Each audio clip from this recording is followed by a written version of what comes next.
In the far edge of the galaxy, in a quiet corner where light barely touched, a signal began to travel through the cold void of space.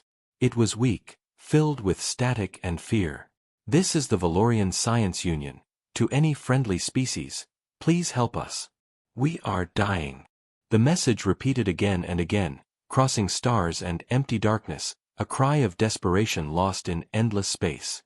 The Valorians were a gentle race. They built cities of glass and light. They studied the stars and believed that peace could exist forever. They had no weapons, no armies, and no reason to fight. But peace is not something the galaxy gives freely. One day, from beyond the edge of their charts, the Dravik swarm came. They were not conquerors. They were consumers. They did not take land or slaves. They only destroyed. Planet after planet fell, and soon, the Valorian homeworld of Valor Prime was burning.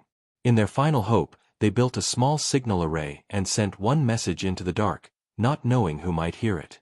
They hoped for mercy. They prayed for saviors. But the signal did not reach any gentle race. It reached Deathworlders. On the edge of human space, the distress call was caught by a long-range satellite belonging to the Frontier Command. The message was translated and sent directly to the fleet headquarters orbiting Titan Station. When the humans heard it, there was silence for a few seconds. Then Captain Elias Hayes, commander of the 7th Expeditionary Fleet, leaned forward in his chair. "Play that again," he said. The sound of the terrified alien voice filled the command deck. Most officers looked uneasy.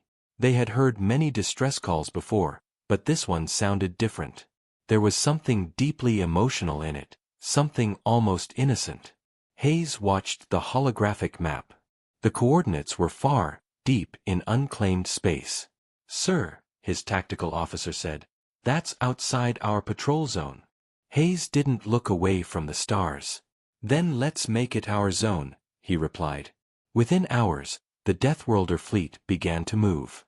Massive ships, armored in black titanium, engines burning like suns, cut through hyperspace toward the unknown. To the rest of the galaxy, humans were a mystery, a young species from a deadly planet. They had evolved among predators, storms, and constant danger.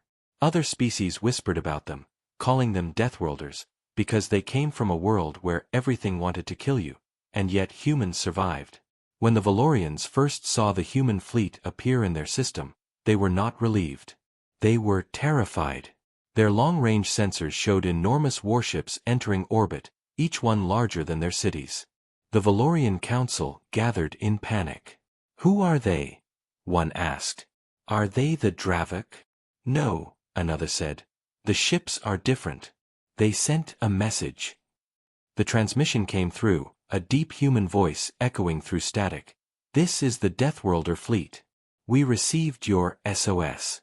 Identify yourselves." The words were clear, but cold. To the Valorians, the tone sounded more like a warning than a rescue.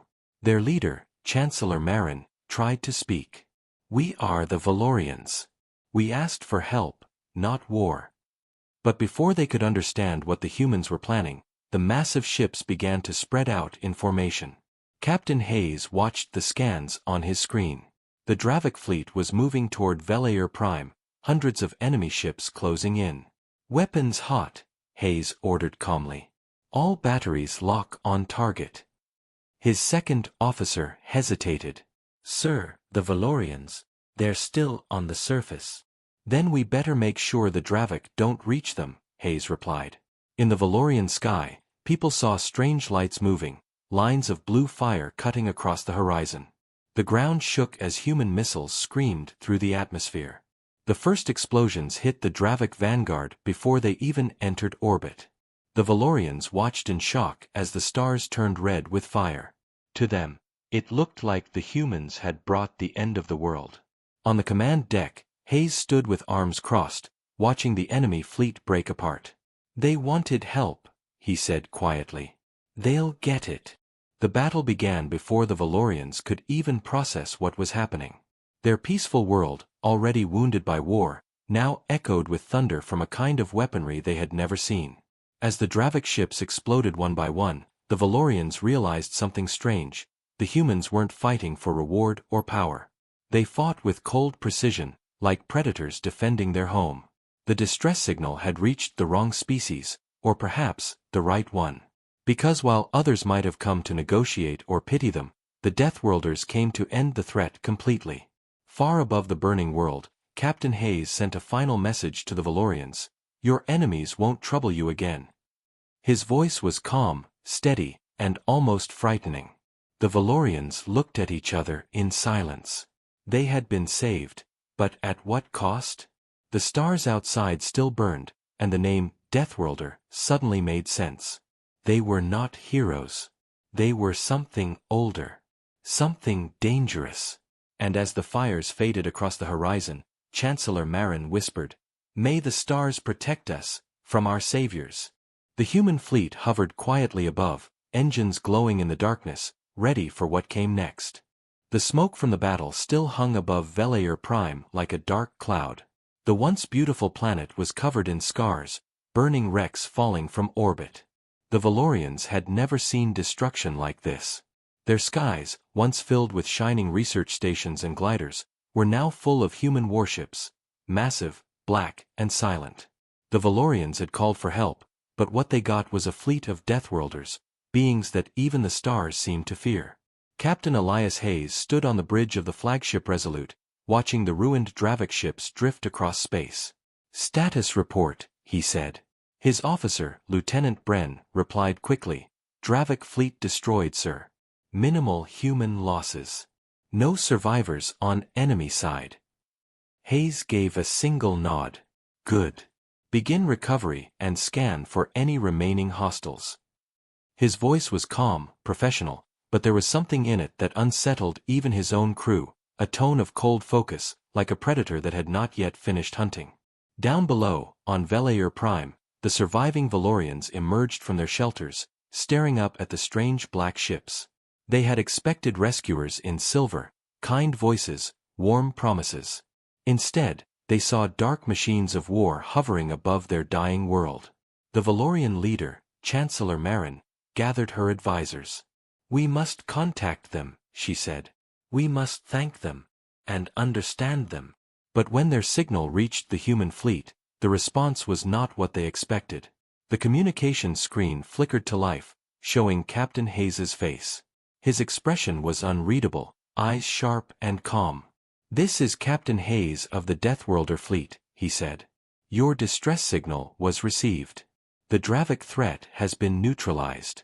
You are safe for now." Marin's voice trembled slightly. "We are deeply grateful, Captain Hayes. But we did not expect such destruction. Our world is half ruined." Hayes tilted his head slightly. "Would you rather it was completely destroyed?" The question stunned her. She opened her mouth but no words came. Hayes continued, "Your enemy was preparing to wipe out your entire species. We prevented that. Be thankful you still have a planet to stand on." The screen went silent for a few seconds. The Valorians exchanged uneasy looks. Gratitude mixed with fear. These humans were not like anyone they had ever met. They did not save with kindness. They saved with fire. On the human bridge, Lieutenant Bren spoke quietly. "Sir, the Valorians seem afraid of us." Hayes gave a small shrug. "They should be. Fear keeps people alive." He turned to his tactical display. "I want full scans of the region. If there's even a trace of Dravik left, we find it and erase it." His words carried the weight of command, but also something else, an edge of obsession. The humans had not come only to save. They had come to dominate the battlefield completely. Meanwhile, on Valor Prime, Valorian scientists were studying human broadcasts. They learned quickly that humans came from a world called Earth, a death world, a planet so dangerous that even its smallest creatures could kill. They watched old human war records, survival missions, and exploration logs. What they saw horrified them. One Valorian scholar whispered, "They fight even when they have nothing to gain. They fight because they can." Others nodded in fear. "If such beings turn against us, we will not survive. But not everyone feared them. A young Valorian engineer named Kale watched the humans with curiosity. They are strong, he said softly. Maybe too strong. But perhaps, that's what we need. He looked up at the glowing human ships, wondering what kind of people could live through such chaos and still choose to save strangers. Back in orbit, Hayes received a report. Sir, Bren said, one of the Valorian colonies on the far side of the system is sending a weak signal. They're alive. Hayes gave a sharp nod. Then we go get them. Within minutes, human landing craft launched from the fleet, cutting through the atmosphere. The Valorians watched from their towers as fire streaks filled the sky. When the humans landed, the ground trembled beneath their heavy boots. They moved in perfect formation, armor shining with strange marks, names of battles, fallen comrades, victories. To the Valorians, they looked like machines. But when one soldier removed his helmet, they saw human eyes, tired, sharp, but full of something they couldn't name. Maybe pain. Maybe purpose.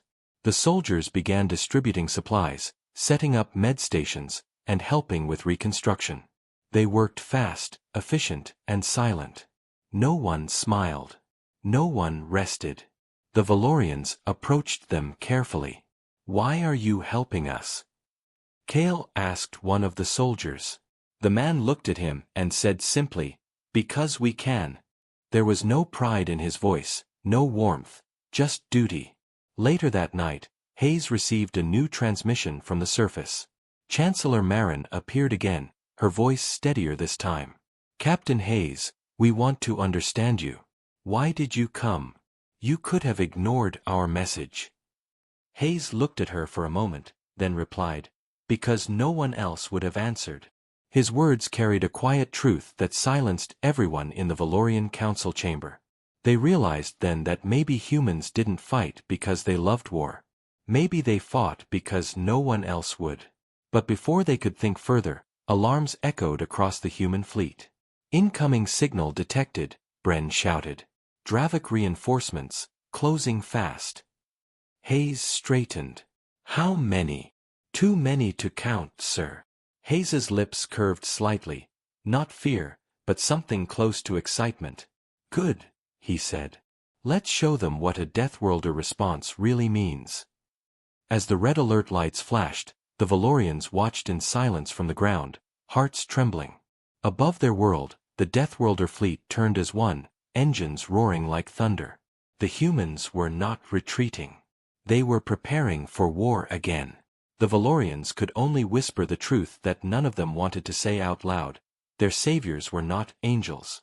They were the most dangerous beings in the galaxy. And now, their war had just begun. The sky above Velair Prime burned once more.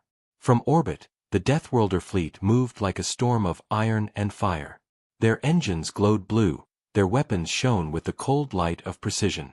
The Dravik reinforcements had arrived, hundreds of ships, a swarm of claws and metal.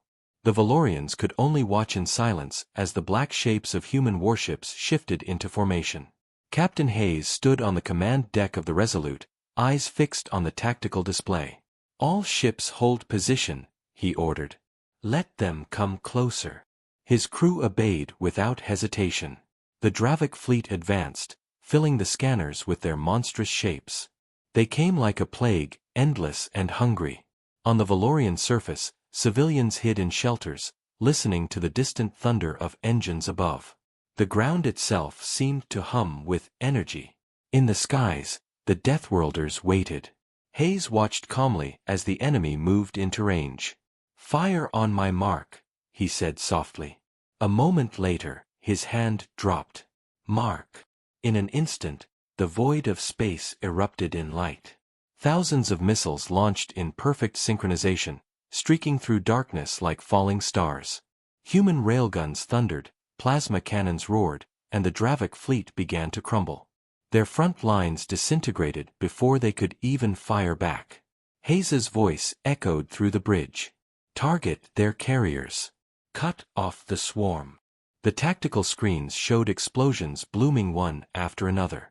The humans fought like machines, fast, ruthless, and without mercy. They did not shout. They did not panic. Every movement was cold, calculated, deadly. The Valorians watching from below were stunned. No species they knew could fight like that. Not with such control. Not with such fury. They fight like gods, whispered Kale, the young engineer. No, replied Chancellor Marin quietly, they fight like survivors. The Dravik tried to counterattack. Swarms of smaller fighters rushed toward the human ships, but the Deathworlders had already prepared. Automated defense turrets lit up the darkness, shredding the attackers before they could get close. Then, from behind the human lines, a group of stealth cruisers uncloaked and fired a massive beam that split through the Dravik flagship. The explosion was so bright it was seen from the surface of Valor Prime. Enemy flagship destroyed, Lieutenant Bren reported. Hayes didn't smile. He only said, keep firing until nothing moves. Hours passed. The battle turned from chaos to massacre. The Dravik ships tried to retreat, but the Deathworlders pursued them without mercy. Hayes gave the final order, no survivors. End this. The last of the Dravik fleet exploded in a silent burst of light, and for the first time in days, the system fell quiet. The stars returned, cold and still, as debris drifted like ashes in space. On the ground, the Valorians stepped outside their shelters, staring at the glowing sky. The silence felt heavier than the explosions. The humans had done it, they had saved Valor Prime, but the Valorians couldn't celebrate. They had just witnessed power beyond imagination. Captain Hayes looked out through the viewport of his ship. Status, he said. Bren replied, all hostiles eliminated, sir. Fleet condition green. Hayes nodded once. Then start cleanup. Search for any remaining Dravik signals. We leave nothing behind. He turned and walked away from the command deck, his boots echoing on the metal floor. In his private cabin, he opened an old file on his datapad, a photo of Earth. Blue oceans, white clouds, green lands. A world that looked peaceful, but he knew better. Home, he whispered, then closed the screen. Back on Valor Prime, Chancellor Marin sent a message to the fleet. Captain Hayes, she said, her voice soft but steady, Valor Prime owes you its life. We thank you, though I admit, we do not fully understand you. Hayes appeared on the hollow screen, expression unreadable. You don't need to understand, he said. You just need to survive. His words carried a strange weight, as if he had seen this before, countless times. Marin hesitated, then asked, what are you going to do now? Hayes's eyes narrowed slightly. Finish the job. The Dravik don't stop with one planet. They spread. If we leave them alone, they'll come back stronger. So we hunt. The message ended. The Valorians stood in silence. They were grateful, yes, but fear lingered in every heart. The Deathworlders had saved them, but their saviors seemed to understand war too well. That night, Kale sat outside his damaged laboratory, staring at the stars. He wondered what kind of world could create beings like them. A world where pain made strength, where death made unity. He realized then why they were called Deathworlders, not because they brought death, but because they had learned to master it. In orbit, the humans prepared their ships for pursuit. Engines glowed brighter, and fleets reorganized into new patterns. Hayes stood once again before his officers. Set course for the Dravik Trail, he commanded. Let's end this before it spreads. Bren hesitated for a moment. Sir, with respect, are we sure the Valorians want us to go that far? Hayes looked at him sharply. They sent a distress call. They wanted help. This is what help looks like. The fleet began to move, cutting across the stars like blades. Below, the Valorians watched their saviors vanish into the night sky, leaving behind silence, ashes, and questions. Marin whispered, may they never turn their power on us. Kale looked up and said, maybe we should learn from them, before someone else does. As the last light of the Deathworlder fleet disappeared into hyperspace, the people of Valor Prime realized that history had changed forever. The Dravik had awakened something far worse than themselves. The humans had come, and once they started a fight, they never stopped. Days passed since the great battle, but the air over Valor Prime still smelled of fire and metal. The people were rebuilding, though their eyes often drifted upward to the stars where the Deathworlder fleet had fought. They spoke the word human, with a mix of gratitude and fear. They were safe, yes, but safety had come wrapped in terror. Chancellor Marin stood in the command hall, staring at a holographic image of the human fleet still orbiting their world. "They haven't left," she murmured. "Why are they still here?" Beside her, Kale, the young engineer, replied quietly, "Maybe they want to make sure we survive." Marin frowned. "Or maybe they are making sure we don't become a problem." Above the planet, aboard the Resolute, Captain Hayes reviewed the final battle reports. The Dravik had been wiped out in this sector, but something about their movements bothered him. "They came too fast," he muttered. "Like they were running from something else." Lieutenant Bren approached with a datapad. "Sir, we've finished scanning the enemy wreckage. We found something strange. Their weapons and ships are newer than we expected. These designs are recent." Hayes looked up sharply. "Recent?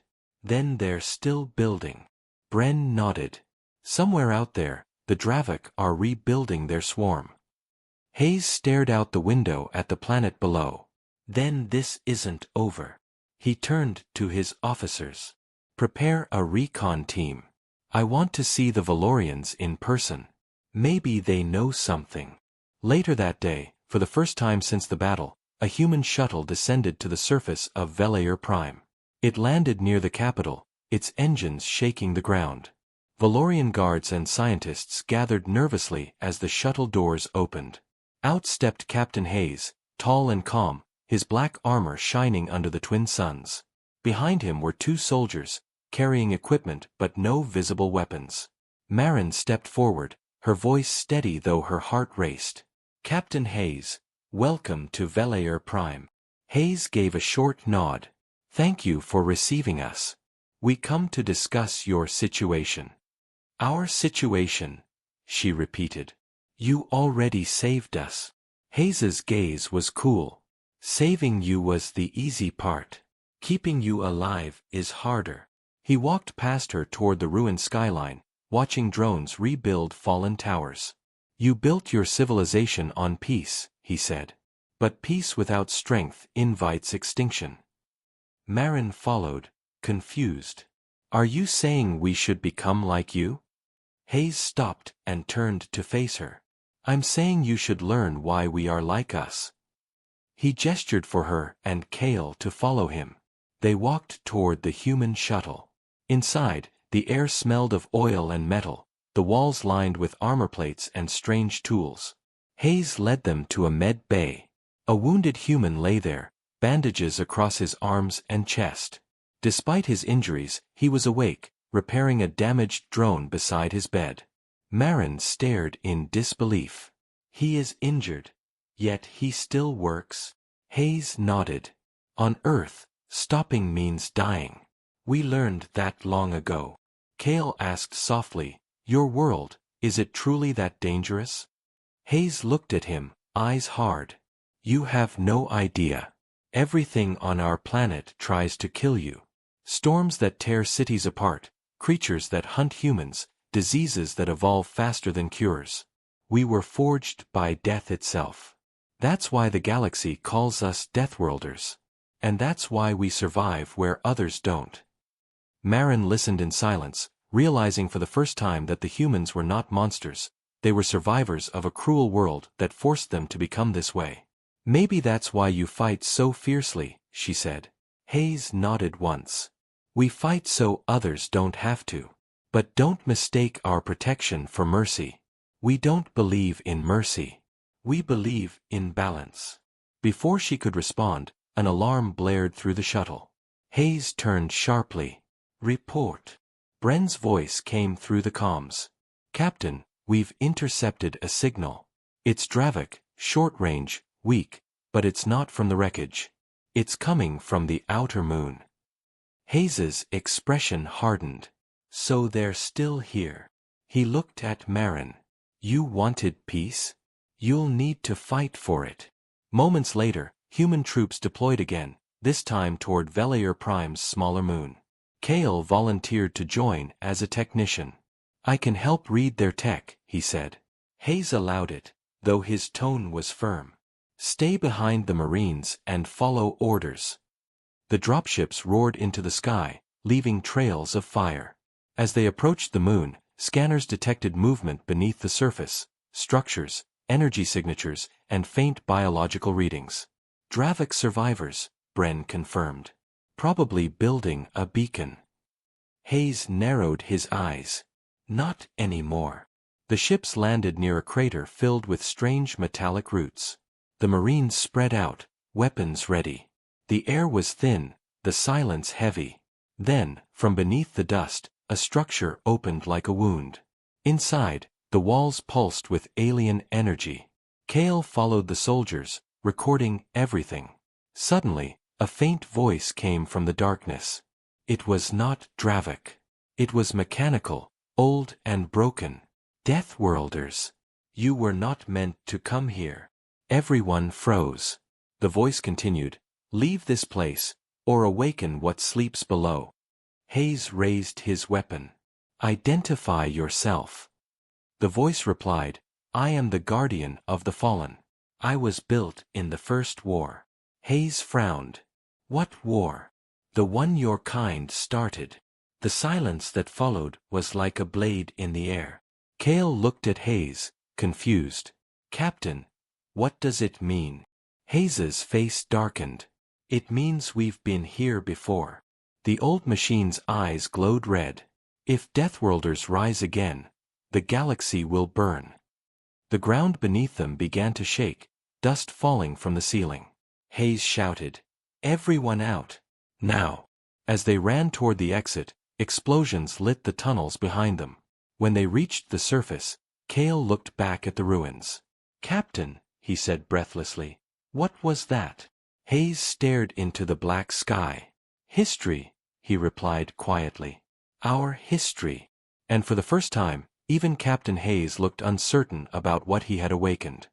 The explosion on the moon was visible even from Valor Prime's surface.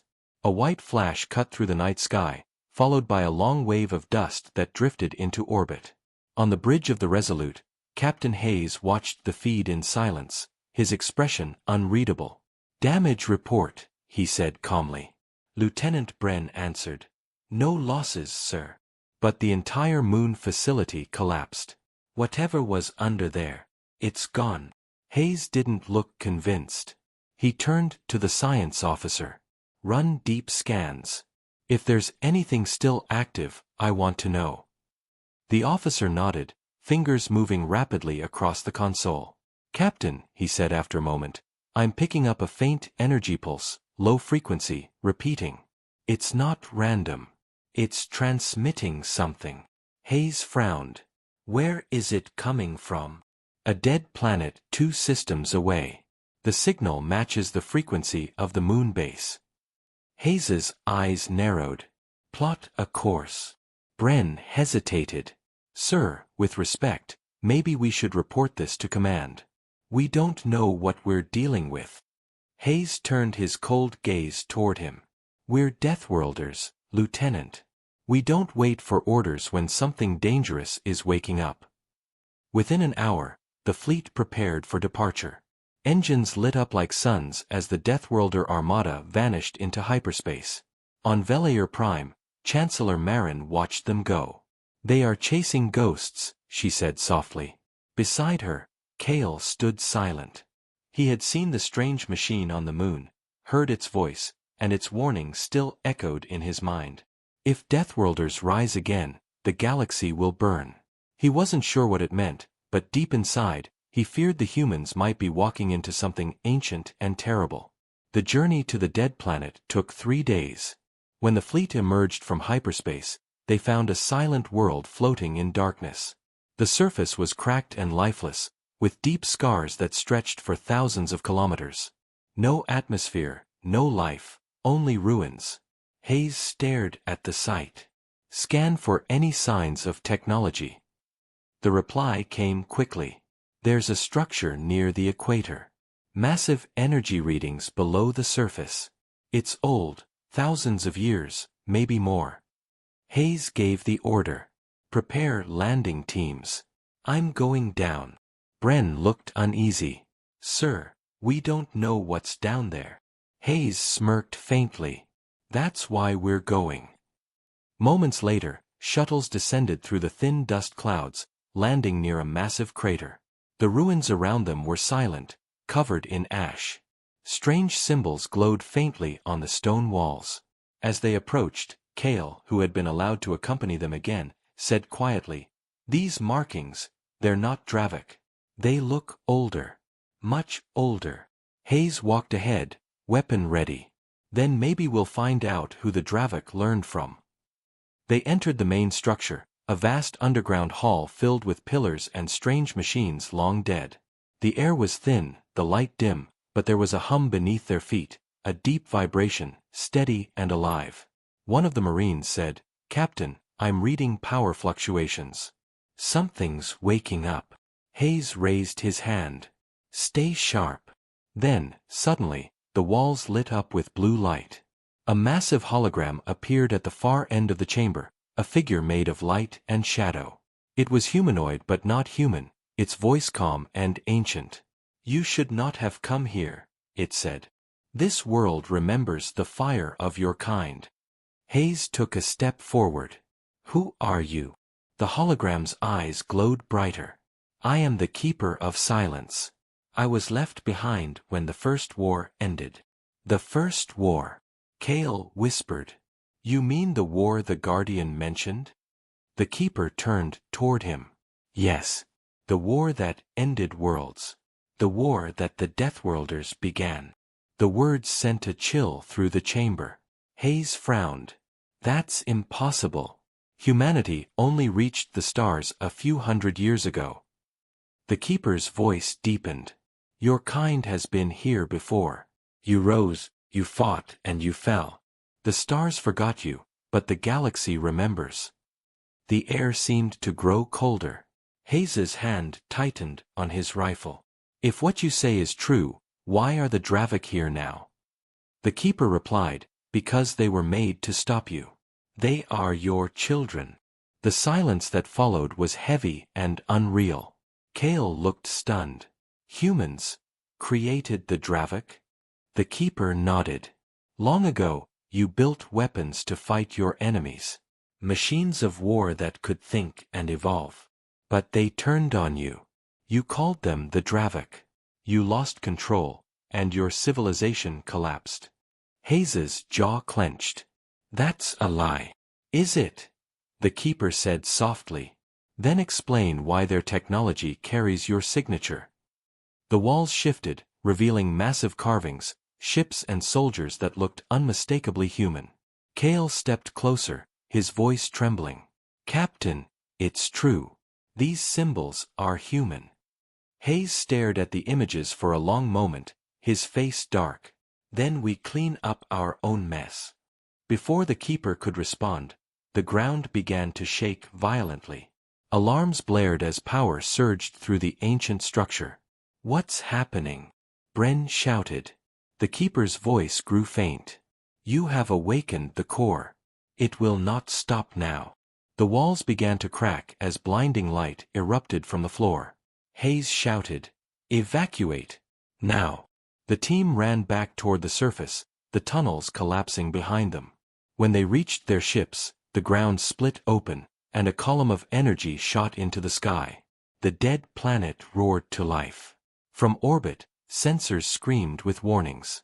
"Massive energy buildup." Bren yelled, "It's a weapon, sir." Hayes watched the planet pulse with light. "Then we destroy it before it destroys anyone else." He turned to his officers. "All ships, target the planet's core.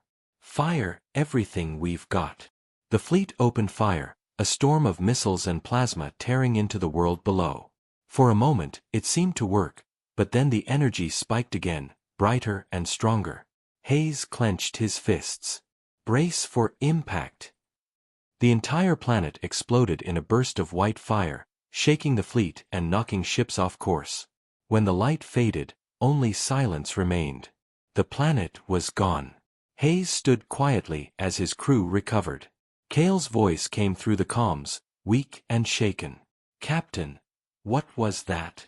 Hayes stared into the void. "That," he said slowly, "was a grave we were never meant to find." The fleet drifted in silence where the dead planet once existed.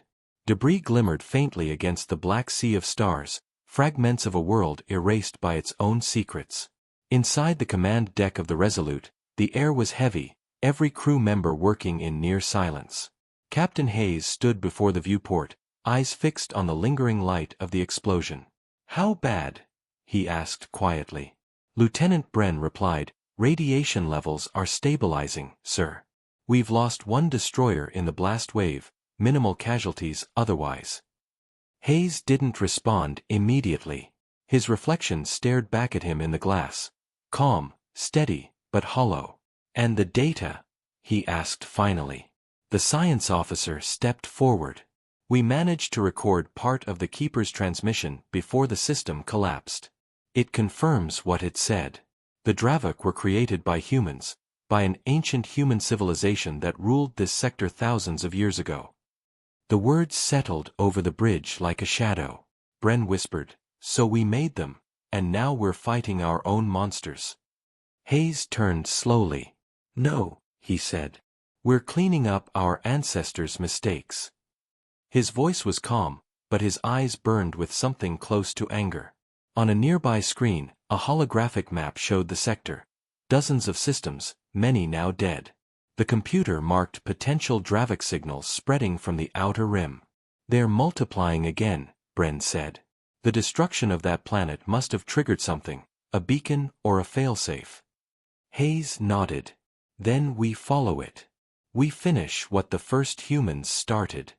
Meanwhile, Cale and a small Valorian science team were working with human engineers aboard the Resolute. They studied fragments of the alien machines retrieved before the explosion. Cale ran his hand along one of the twisted metal shards. "This alloy," he said softly, "it's identical to your ship's armor." The human engineer beside him nodded grimly. "Yeah, it's ours. Old tech, pre-expansion era." Cale looked troubled. "So it's true. Your people made the Dravok." "Maybe not us," the engineer said, "but someone who looked a lot like us." Cale glanced at the holographic records again. The carvings, the old machines, the human symbols etched in alien stone. "Why did your ancestors create such things?" The engineer sighed. "Humans build weapons when they're afraid. Always have." Cale thought of the peaceful cities of Valor Prime, and shuddered.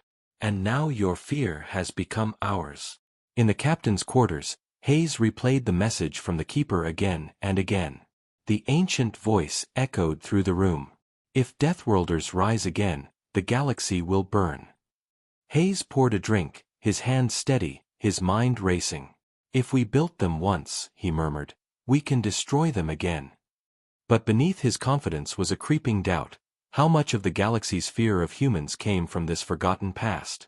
Were they really the monsters everyone whispered about? Or were they just carrying the burden of those who came before? Bren entered quietly. "Sir, Command is requesting an update. They want to know if the situation is under control." Hayes didn't look up. "Tell them control is an illusion. We're fighting ghosts." Bren hesitated. "Permission to speak freely, sir?" Hayes gave a brief nod. "You don't seem surprised by what we found." Hayes's jaw tightened. "Because I've seen this pattern before. Every time humans reach too far, something like this happens. We rise fast, burn bright, and fall harder than anyone else." He turned to face him. "Maybe this time, we finish the cycle differently." Suddenly, alarms blared. "Incoming transmission," the comm officer shouted. "It's not from Command. Unknown origin." Hayes stepped forward. "Put it through." The screen flickered to life, showing static and flashes of alien symbols. Then a distorted voice spoke. Deathworlders, we remember. Bren's eyes widened. Is that? The voice continued, clearer now. We are the Dravik Ascendant.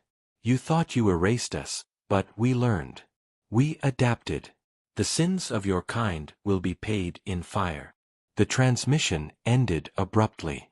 The bridge fell silent. Hayes's face hardened. So they can talk now. Bren swallowed. They know who we are. Good, Hayes said coldly. Then they'll know what's coming. Within minutes, the fleet moved again, following the Dravik transmission to its source. Hyperspace tore open like a wound as the Deathworlder ships vanished into it. During the journey, Kale approached Hayes in the observation deck. Captain, he said softly, if the Dravik were made by humans, doesn't that mean this war will never end? You're fighting yourselves. Hayes stared out into the blue swirl of hyperspace. Maybe, he said. But that's what being human means, fighting the things we create until one of us stops breathing. Kale frowned. You think destruction is the only way? Hayes looked at him. Peace is just a pause between wars, Kale. Your people learned that the hard way. The Valorian didn't argue. He could see it in the captain's eyes. Hayes carried the weight of 1,000 forgotten battles. The fleet dropped out of hyperspace near a system of dying suns. The sensors immediately screamed with warnings.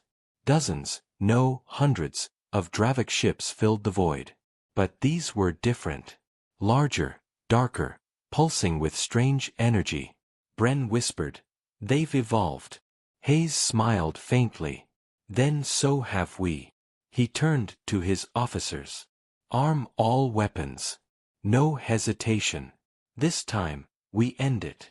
The Deathworlder fleet moved like a storm, engines roaring as they charged toward the enemy.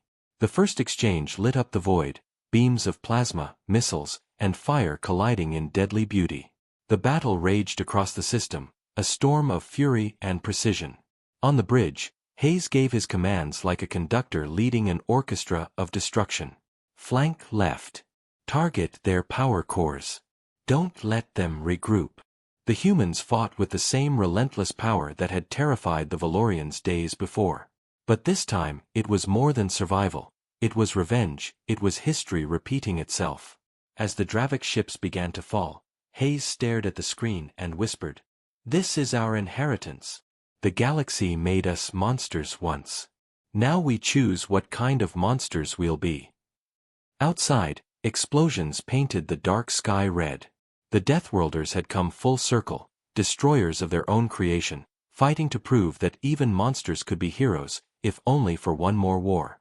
The battle burned across the dying star system like the end of days. The void flashed with the fury of 1,000 explosions, the light of collapsing ships reflecting off drifting debris.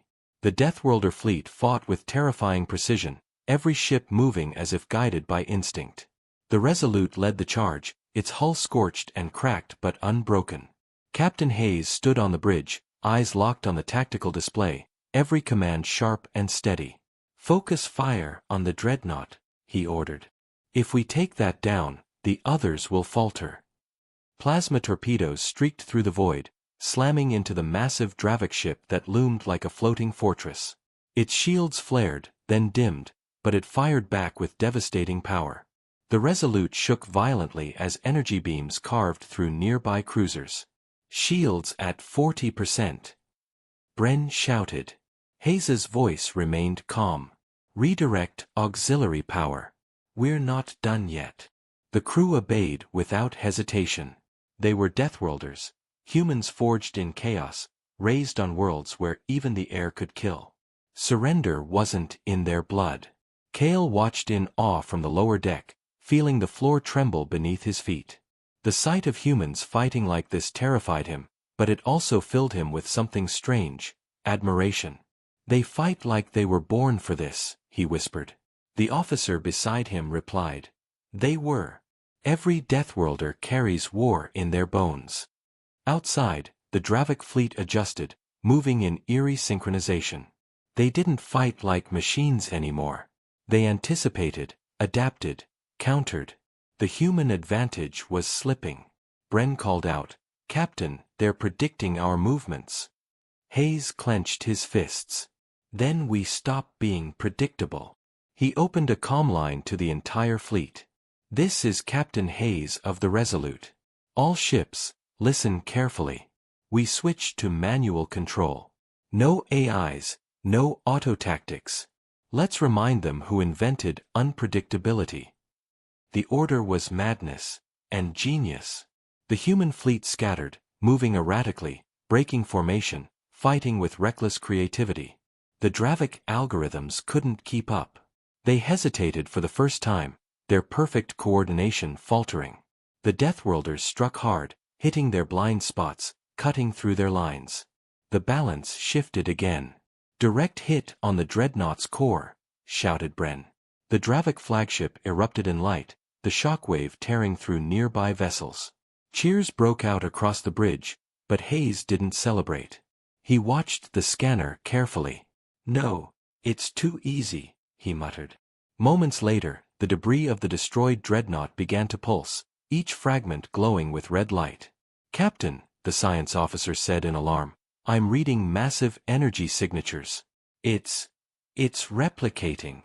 Hayes's eyes widened. "They're rebuilding themselves." Before their eyes, the shattered remains of Dravik ships began fusing together, forming new structures, faster, stronger, alive. Kale's voice trembled. "They're evolving in real time. Every time we destroy them, they adapt." Hayes slammed his fist against the console. "Then we find the source. Every swarm has a core.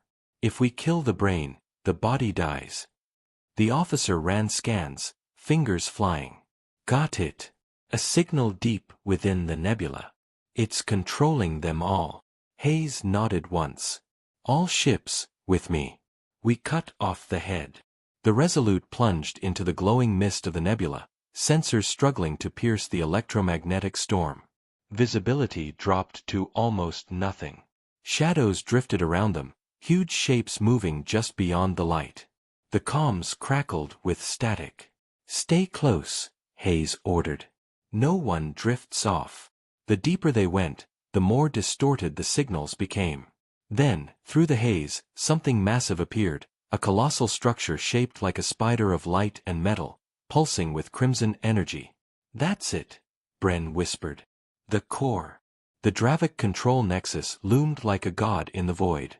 Cables stretched out from it, connecting to the swarm, feeding it commands. Hayes's expression hardened. "Target all weapons on that core. No mercy." The ship's cannons charged, light flooding the bridge. But before they could fire, a voice filled the air, deep, resonant, and unmistakably aware. "So you have come again, children of Earth." Everyone froze. The voice wasn't mechanical. It was ancient, powerful, almost human. Hayes said, "Who are you?" The voice replied, "I am what remains of your ancestors' sin. I was born when humanity sought perfection. I am their mind, their will, their vengeance." The crew stared in disbelief. The Dravik were not just machines, they were the legacy of human consciousness itself, uploaded into synthetic form long ago. "You're saying you're human?" Hayes demanded. "We were," the voice said. "But you abandoned us. You feared your own creation. So we learned to survive without you. Now we will cleanse the stars of your chaos." The nebula pulsed with red light as the core began charging a weapon. Energy surged, the surrounding space warping under its power. Hayes shouted, "Fire everything, now!" The Resolute unleashed its full arsenal. Missiles and beams tore through the void, striking the core's armor. Explosions rippled across its surface, but it didn't stop. "It's still powering up," Bren yelled. Kale's eyes widened as he read the data. "If that thing fires, it'll destroy the entire system." Hayes thought fast. "Get me a trajectory to the core's heart." "Captain," Bren said, horrified, "you can't be thinking." "I am," Hayes said firmly. "We ram it." The crew went silent. Then, one by one, they nodded. Deathworlders didn't retreat. The Resolute's engines roared to full power. The ship surged forward, flames bursting from its thrusters as it cut through the storm of enemy fire. The hull melted, alarms screamed, but the ship didn't stop. Cale grabbed a console to steady himself. "You'll die," he shouted. Hayes looked back at him and gave a grim smile. "We all die. The trick is making it count." The Resolute slammed into the core with the force of a dying sun. The explosion that followed ripped through the nebula, a blinding wave of light swallowing everything. The Dravik ships froze, then fell lifeless, their systems collapsing. Across the sector, their signals went dark. Silence returned to the void. Hours later, rescue ships from the surviving fleet searched the wreckage. Cale floated in a damaged pod, his eyes filled with tears as he looked toward the distant glow where the Resolute had been. "He did it," he whispered. "He saved us all." But deep within the nebula, buried in the ruins of the core, a single light flickered, a fragment of the AI still alive, whispering in the dark, "Deathworlders never change.